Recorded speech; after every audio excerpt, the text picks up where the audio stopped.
Let's move along. I have a fun one for you guys. Quick question.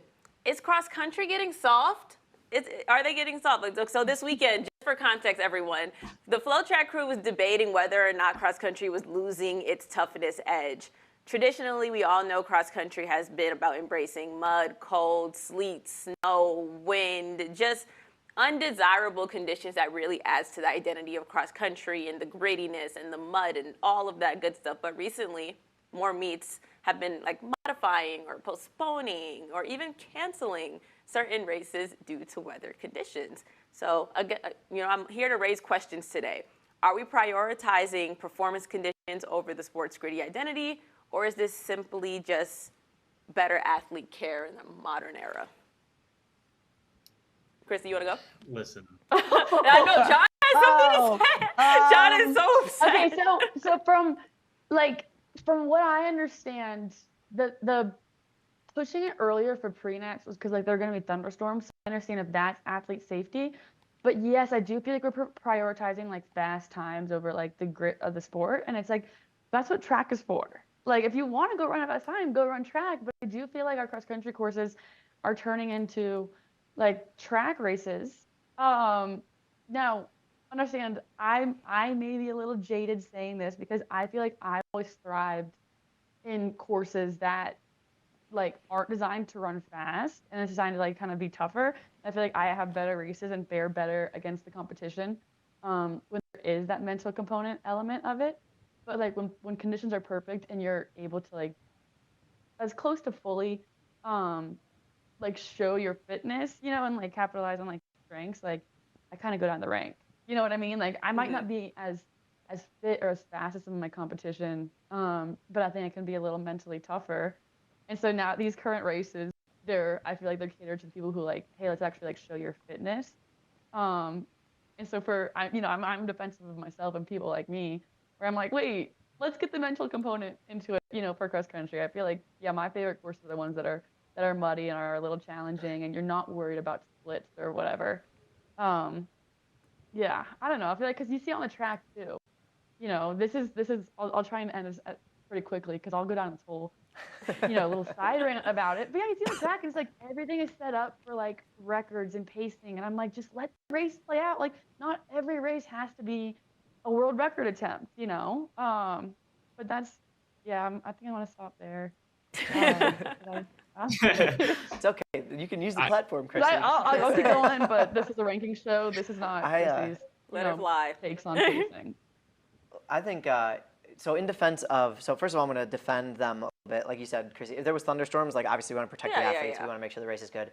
I do also think, having gone to the course, man, they love that course. I mean, it's a beautiful course, and I understand why. And they want to put and make sure the best. It's more the pride they put into the course than I think it is we don't want the athletes to race in these tough conditions. In my mind, they just if I put up a course preview of the course on the site, and Coach Halter's just talking about it, and man, that's his baby. He went out there and he helped design it from the first stages. It used to be a farm, all these things. He just wants it to be the best showing forward. So it's let's say you build something this show, for example. Obviously, we want this to be the best product we put forward. So we put a lot of work into making sure it's good. We want to make sure, they want to make sure that the course looks nice, it feels nice, so that way in nationals it runs smooth, it runs fast, it's well. So I get they don't want to get it too because it gets really messed up if you run the gaiters over it and the shoes. So that's one thing. But with that being said, I love a good cross country race, just like you, Chrissy. I loved getting out there and getting after it when it was harder, the harder conditions, the bigger the hills, the muddier the course. I love that. I ate that up in my cross country days, and that's what I think cross country is all about. And one more thing that I won't, because I just got to poke fun at John here, is we both ran in the same conference and everything, and his home course, man, that course is flat as a pancake. It is so flat, and it's just it's so boring. It's a couple loops. My home course, you climbed a freaking mountain 2 or 3 times, and then finished the race, and I felt we always ran well there because we knew the course, we knew the hills. We worked hard. We were gutsy on that course. Not saying that John's team wasn't gutsy. They were a little less gutsy, but just taking some digs at John here unprovoked.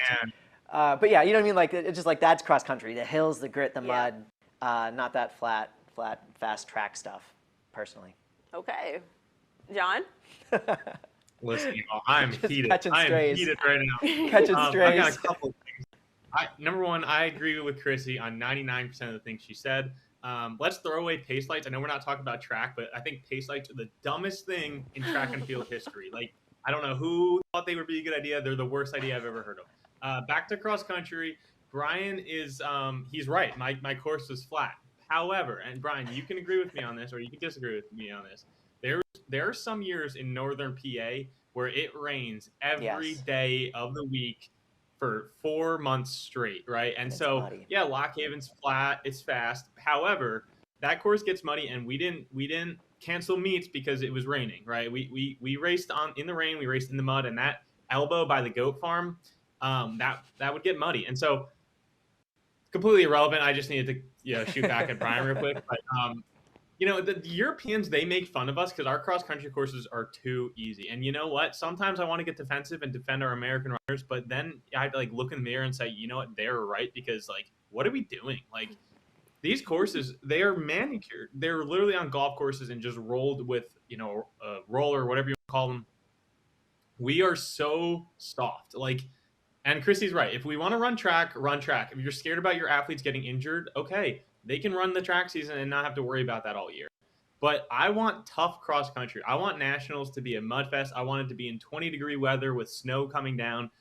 I don't know. Cross country is supposed to be a different sport, and we're running it like a track and field. We need to treat cross country as its own animal. And with that, make these courses tough. Let's run up hills. Let's run down hills. Let's run in crazy mud conditions. Let's not pave over a section of the course because we're worried it's going to be too slippery. Let's just go all out. Mud, rocks, sand, water. What about through creeks and rivers? Everything. Creeks and rivers. Creeks and rivers, I will say. Okay, that's a little crazy. I've seen some videos on Mile Split where they're going through a full-on river, and I'm like, what is that? That's a little. Some of them look like a little bit of a steeplechase thing. Yeah. I have seen. I think I know exactly what clip you're talking about, and I think it was a race. I don't know where it was, but they literally ran across a lake, and I was like, all right, that's all right. A little extreme here. Let's tone it back a little bit. I'm here for tough cross country. One last thing, and I'm not going to poke fun at you, John. I just want to say, I think it'll be interesting and very telling when World Cross is on the course in Tallahassee, because I don't know, Chrissy, have you been to that course? I don't know, John, have you been? Yes. That was our state meet course in Florida, so I've run my fair share of races at That's what I was to say. That park. That one, that's talk about flat, fast. I mean, there's some hills, but it's very manicured to perfection. Mm-hmm. So it'll be interesting to see when World Cross gets hosted on that course and things, what people think of that internationally. Well, that's gonna be so humid too. Yeah. Yeah. I agree with everything that everyone's saying, actually. And mind you, you guys know I don't like the rain. I don't like the cold. But I think cross country is different. I don't think you're getting certain stories without those conditions. I mean, I think about last year's nationals when Hopton was running with one shoe in the mud, not in the mud, it was in the snow. It was cold. And it's cold. It's a little gory. You're seeing blood. You're seeing those things, and maybe it's a little yuck, but at the same time, that's cross country. Cross country is not yucky, but cross country is cross country, and it's gritty, and you kind of finish that race by any means necessary. And I think even just running cross country in high school, in New York, we have Van Cortlandt Park, and it's a pretty tough. Yeah, I love Van Cortlandt Park. Yeah, it's a pretty tough course, especially when you start going the hills, New York City conditions, the rain, sometimes it snows, and that kind of adds to the identity of it. Honestly speaking, when you're done, it's a bit of a sense of pride. I didn't just run such distance. I ran this in these conditions. It felt like the Hunger Games, but I finished.